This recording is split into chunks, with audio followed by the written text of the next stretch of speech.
Il y a une force qui, plus que tout autre, a forgé notre destin. Une puissance que les mythes disent voler aux dieux. Ce n'est pas juste une découverte, non. C'est la fondation de tout ce que nous sommes devenus. C'est l'histoire de notre toute première et de notre plus grande conquête. Si on posait la question comme ça à brûle pour point, les réponses seraient assez prévisibles, non? On penserait à l'agriculture, à l'écriture, peut-être à Internet pour les plus modernes, mais la vraie réponse, la plus importante, est bien plus ancienne, bien plus fondamentale.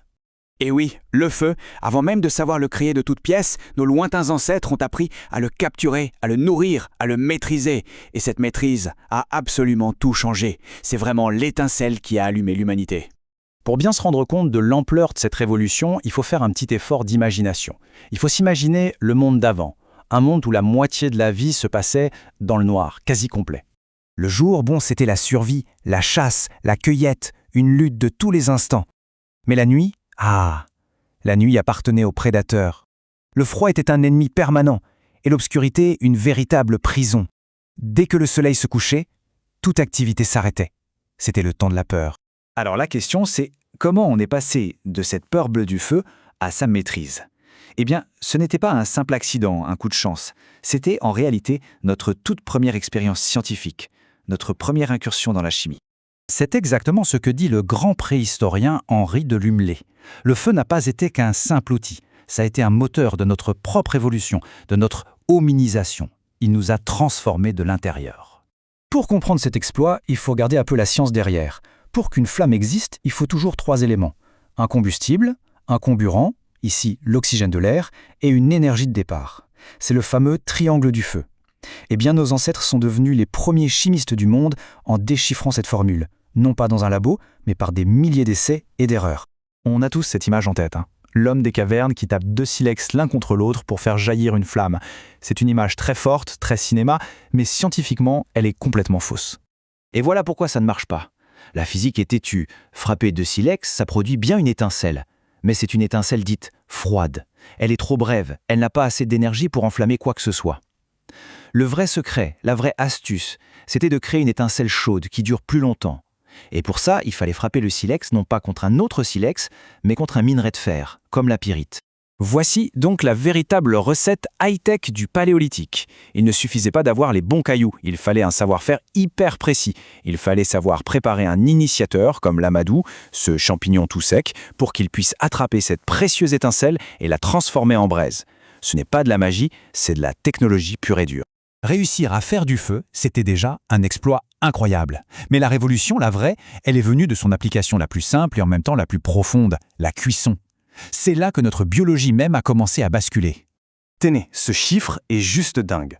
Notre cerveau ne représente que 2% de notre poids, d'accord? Mais il consomme à lui seul 20% de toute notre énergie.